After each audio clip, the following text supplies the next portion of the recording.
بار بار کہتا ہوں جب پریشان ہوا کرو وظیفے نہ پڑھا کرو، دعائیں مانگا کرو۔ ایک صاحب نے مجھے کہا کہ ایک خاتون کا فون آیا، میرے اولاد نہیں ہو رہی، کسی نے کہا کہ سورہ مریم 4 دفعہ پڑھ لیا کرو، کسی نے کہا کہ سورہ مریم 4 دفعہ یا 7 دفعہ روزانہ پڑھ لیا کرو۔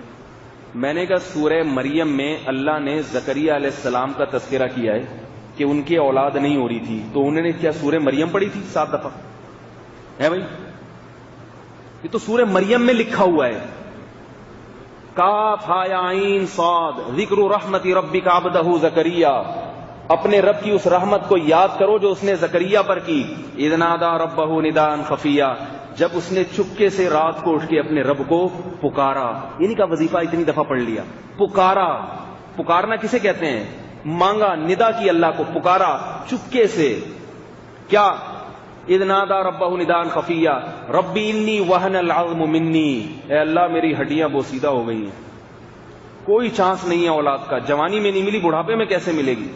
کوئی چانس نہیں۔ انی وہن العظم منی، یہ کوئی وظیفہ پڑھ رہے ہیں؟ یہ باتیں کر رہے ہیں اللہ سے؟ بولتے کیوں نہیں بھائی؟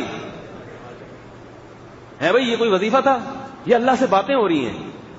اللہ سے دعاؤں میں باتیں کیا کرو، وظیفے نہ پڑھا کرو۔ کوئی پریشانی اللہ سے کہو، اللہ سب کے اولاد ہو گئی، میری نہیں ہو رہی، تو نے خود پیغمبر کی زبان سے یہ بات کہلوائی ہے کہ اولاد سے بڑھ کر کوئی نعمت نہیں ہے، میرا والی وارث نہیں ہوگا، میری عمر بڑھتی جا رہی ہے، امیدیں ختم ہوتی، اس طرح مانگو اللہ سے گڑ گڑا کے۔ یا تو اللہ ایسے قبول کر لے گا جیسے زکریا علیہ السلام کے قبول کی، نہیں قبول کی تو یہ ساری دعائیں آخرت میں ذخیرہ کر دے گا، اتنا نوازے گا آخرت میں کہ آپ کہو گے میری دعا رد ہو کے بھی مجھے فائدہ ہو گیا۔ تو وظیفوں پہ زور ہے، دعاؤں پہ زور۔ سورہ مریم کا وظیفہ پڑھ لیں گے، سورہ مریم میں اولاد کے حصول کا جو طریقہ لکھا ہوا ہے اس طریقے پہ عمل نہیں کریں گے۔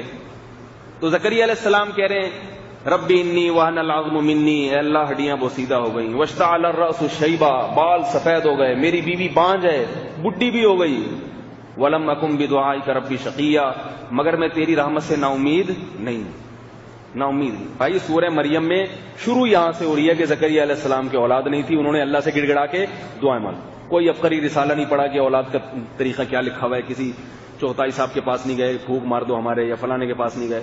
زکریا علیہ السلام نے رات کو اللہ سے پکارا، اے اللہ مجھے اولاد دے دے، میں بوڑھا، میری بیوی بانجھ، مگر تیری رحمت سے مایوس نہیں ہوں، مجھے والی وارث چاہیے۔ اللہ نے کہا ٹھیک ہے چلو قبول، حالانکہ ساری زندگی سے مانگ رہے ہوں گے، اللہ نے دے دی اولاد۔